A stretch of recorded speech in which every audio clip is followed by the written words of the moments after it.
How are you? It's so nice to see you.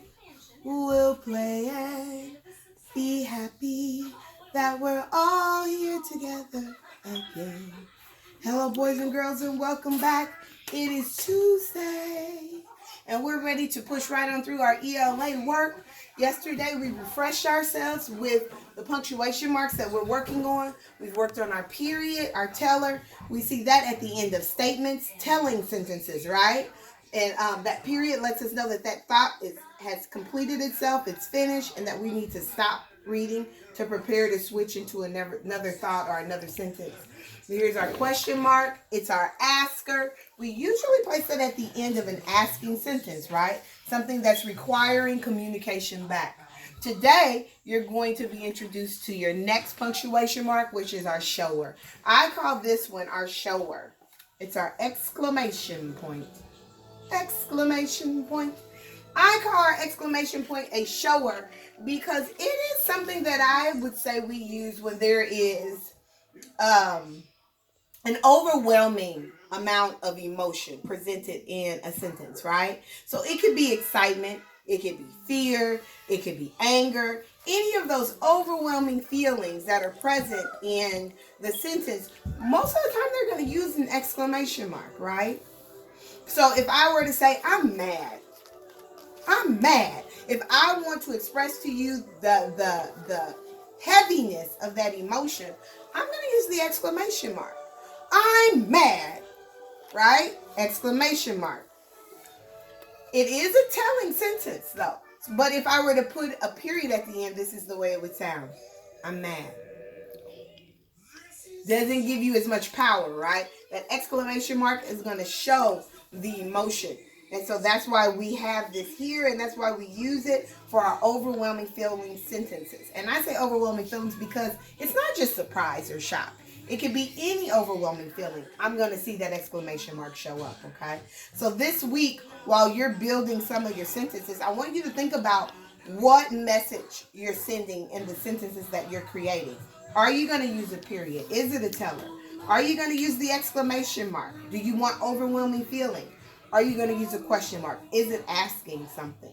I want you to think about that. I noticed in a lot of your videos, your parents asking you those questions. Great job, parents. Kudos to you. Because it is important to be able to tell the difference between a statement, a question, and whether or not I'm showing overwhelming emotion. Okay? All right. Let's jump into our story of the week. And you can see I have my storytelling map behind me. That's just to refresh our thinking as far as when we're telling a story. We're going to use Truck Full of Ducks this week, okay, to help us with our retail. I like this story a lot. It's really funny. Lots of great illustrations in here, but pretty basic in sentence structure for the most part. These ducks are pretty wacky. But when we start talking about how to retell a story, right? We need to think about with the beginning of the story. Today we're only looking at the beginning of the story. We're thinking about what happens first. Okay? I might even say that. I might even say, when I start my story, first, this happened. First, the ducks got in the truck. First, someone called, okay? And so that's a great way to start a story. There are other ways to start stories as well. The once upon a time, or there was, and then you'll introduce the character. Sometimes you might begin your retell with details around an action, like our story from last week. A lot of you started with details around the action. Edward was at the train station and was being picked up by his family. You started your retell with an action. Sometimes you might start your retell with a question, right? Our simplest form of retell when we start, we're going to start with first, okay? So today we're going to practice a little bit of that. I'm going to read the beginning of the story, and I want you to think about how might I retell the beginning of the story that I'm choosing. This is my book to practice. You are welcome to pick a story for yourself for the week and practice with it. Munch, munch, munch. Let me make sure first. Oh, that's why I said let me make sure first. Here we go. Thanks for calling Truck Full of Ducks. We'll be right there.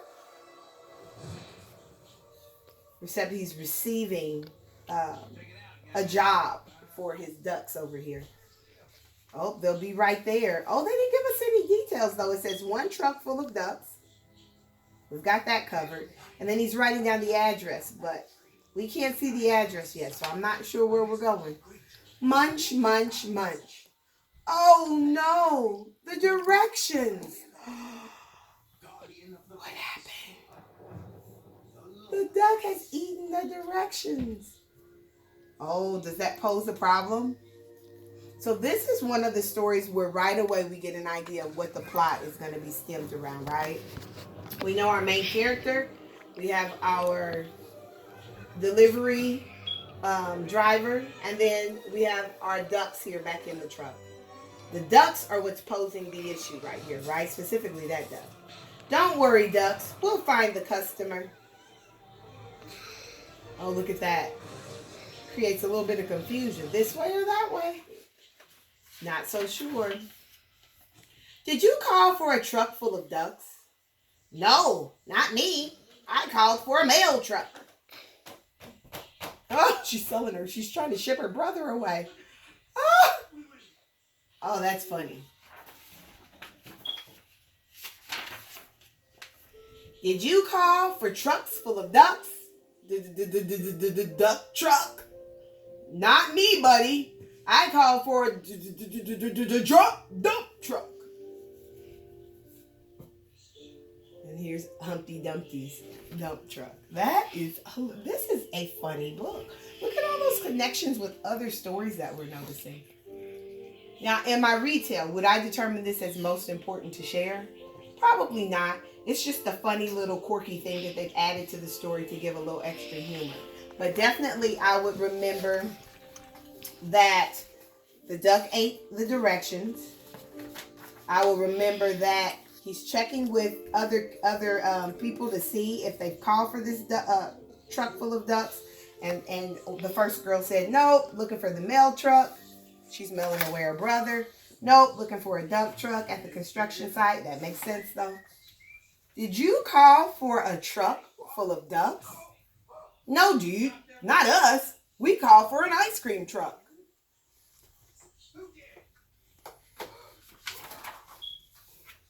Who called for a truck full of ducks? Oh, look at that. Question mark. And they're eating popsicles and ice cream. That's funny. Did you call for a truck full of ducks? Arr, it wasn't me, matey. I called for a truck full of crackers. Not quackers. Crackers, quackers, both say ackers. Oh, they're right. So funny.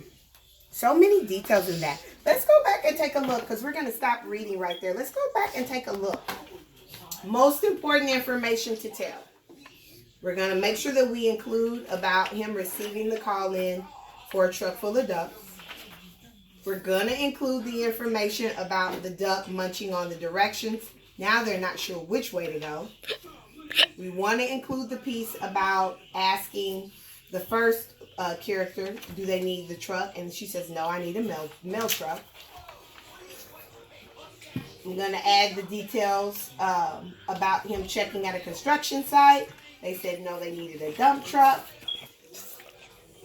Asked a set of surfers if they needed a truck full of ducks. They said, no, they were looking for an ice cream truck. And finally, then comes to the character where they're asking about the truck full of ducks. He says, no, he's asking for crackers, not quackers. Okay, so now let's go back. I kind of have it in my head what's most important. I've determined what's important for me to retell. Now I'm going to do my best to retell it. Now, is this going to be perfect? No, you'll fumble through it until you get comfortable with what you want to say and how you want to say it. And that's okay, okay? All right. So remember, I'm going to start with first. First, the dog received a call. Someone was ordering a truck full of ducks. He said, we're on our way.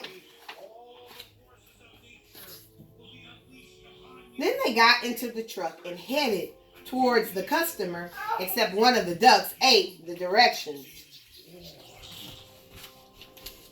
The driver asked a girl if she was needing a truck full of ducks. She said, nope, I need a mail truck.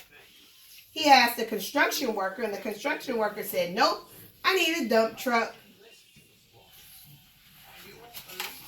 Asked two surfers, and they said, nope, we need an ice cream truck. Then he asked the pirate, and the pirate said, I need crackers, not quackers. Okay? So you may choose other things that you've determined as important. That's where those questions come to play. What do you determine is important to keep the story and the comedy behind it? I thought this was funny.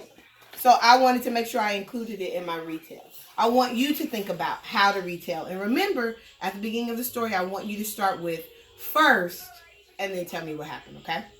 Record that and send it to me in Google Classroom. Bye, guys.